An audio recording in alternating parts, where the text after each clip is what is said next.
भोले बाबा के नचारी सुना रहल छी।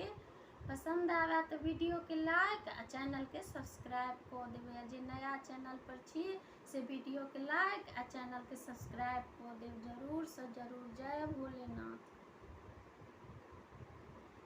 भोला छथियान मोला जाको देखियन हे माना।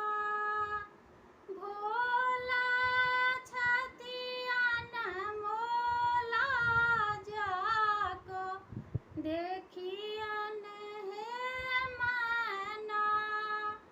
नहीं छन माय पिता नहीं उनका, नहीं छन माय पिता नहीं उनका, नहीं छन कुल अपना जाको देखी